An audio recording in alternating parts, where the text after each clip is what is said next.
వచ్చింది.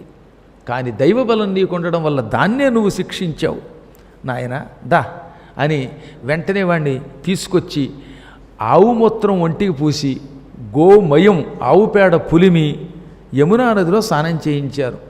చిన్నపిల్లలకి చిన్నప్పటి నుంచి ఆవు మూత్రం ఆవు పేడ రాసి తర్వాత స్నానం చేయిస్తే అవయవాలు దృఢంగా ఉంటాయి, బలంగా ఉంటాయి.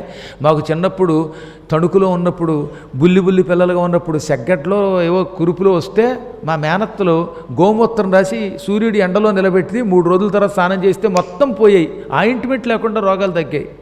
ఇప్పుడు ఆవు పెట్ట ఆవు మూత్రంట అని ఎవడికి వాడే రకరకాల ఆయింట్మెంట్లు వాడి ఒళ్ళంతా మంటలతో నానాయాతన పడుతున్నారు. ఏం తగ్గేడుస్తున్నాయి ఇప్పుడు మందులు వాడితే అనకూడదు. కానీ కావాలంటే నేను చెప్పినట్టు చేయండి. పిల్లలకి చిన్నప్పటి నుంచి ఒక వారం రోజులు గోమూత్రం రాయండి, ఎండలో నిలబెట్టండి.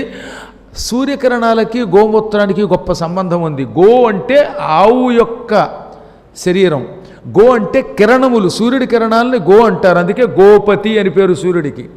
ఆవు మూత్రం ఒంటికి రాసి ఎండలో నిలబెడితే శరీరం అంతా కాంతితో నిండిపోతుంది. అసలు దురదలు ఉండవు, చర్మ వ్యాధులు రావు, ఆరోగ్యంగా ఉంటాం, దుర్వాసన రాదు. కాసేపు అయ్యాక ఆవు పేడ రాసి అప్పుడు స్నానం చేయించండి.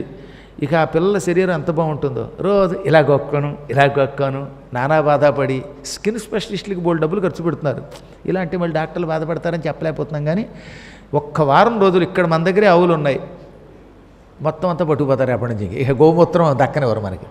కొంచెం వాటిని బలాత్కారంగా పోయించకుండా కాస్త మూత్రం ఒంటికి రాసుకుని ఎండలో నిలబడి చర్మ వ్యాధులు ఉన్నవాళ్ళు తర్వాత వారం రోజుల తర్వాత నా దగ్గరికి రండి. అప్పుడు మీరు ఏదైనా డొనేషన్ ఇస్తే పీఠానికి ఇవ్వండి, ఎందుకంటే ఆవులు వాడవు గనక. అంత మంచిది అది. దానివల్ల ఇహం పరం ఆరోగ్యం బాగుంటుంది, దుష్టశక్తులు రావట. అందుకని గోమూత్రేణ స్నాపయత్వ పునర్గోరజసార్భకం. ముందు గోమూత్రం రాశారు, స్నానం చేయించారు. ఆవు పేడ రాశారు, స్నానం చేయించారు. ఆవు కాలిగెట్ల కింద ఉన్న రజస్సు దుమ్ము